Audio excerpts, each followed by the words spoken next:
नमस्कार दर्शक बंधु मु चिन्मयी आपण मानक स्वागत करुच्ची मोर चैनल जेसीर देसी छुंक। आज आम बनइबा सासु माँ स्टाइल रे माछ तरकारी। माँ कहती सब बेले जे अदा और रसुण मिसेकी मसला कले सेटा अधिक समय टे कषा हुए से आम आज गोटे नुआ तरीका करवा।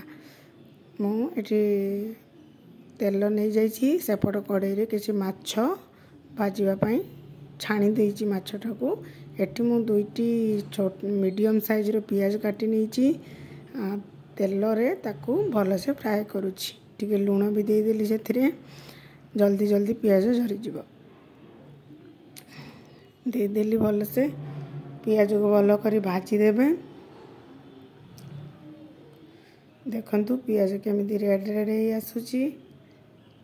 सेपटे माछ को छाणीबारे मु कड़ाई रे छाणीबारे लागिची। एपटे पियाज को भल से फ्राए करी लंका गुंड टिके देली से कलर भल हवा पाई।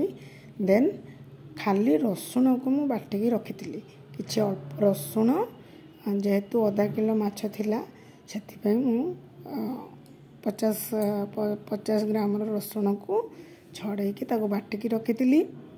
तापरे मु लुण हलदी गोटे चामच लुण स्वाद अनुसार नेबे। जीरा गुंड 2 चामच धनिया गुंड 2 चामच आपण पाखरे जदि गोलमरीच गुंड थाए आपण अल्प टिके दे पारिबे।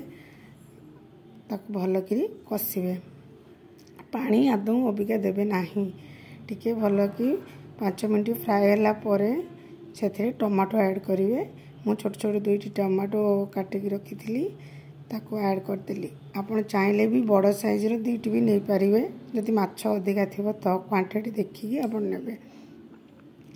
टमाटो को देकी सेथिरे पानी दे देली काइना जल्दी जल्दी टमाटो सिझी जिवो आ भल से मसला भी कषि हे जिवो। खूब कम समय भीतर एटा हे जिवो आज्ञा बढ़िया से ताको कषि देबे। से जतक पानी देइथिबे मसला रो जो पानी मोर बाहर थिला जो ग्राइंडर हारिका सफा करके मुझे दे देती।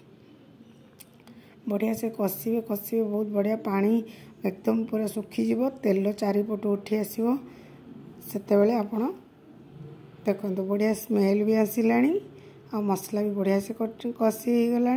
टमाटो भी पूरा से प्लेन हवा को बसलानी। आराम रे ताको गोले गोले गोले गोले आराम रे ताको एपट सेपट हाँ कषिबे मसला को। देखो मुझे पूरा मसला को कषि देती। मसला भी रेड रेड आसलानी स्मेल भी बढ़िया आसलानी। मसला को पूरा भल से कषि देबे। अदा जमा देबे नहीं। यदि भाकुड़ माछ मुंड भी करेंगे बहुत भल लगे। आपण थोड़े ट्राए करके निश्चित देखिए। देखो पूरा टमाटो एथर मु पानी देदेली। पानी जितेबाला भल कर फुटीज तापर मु माछटी को छाड़ीदेवी।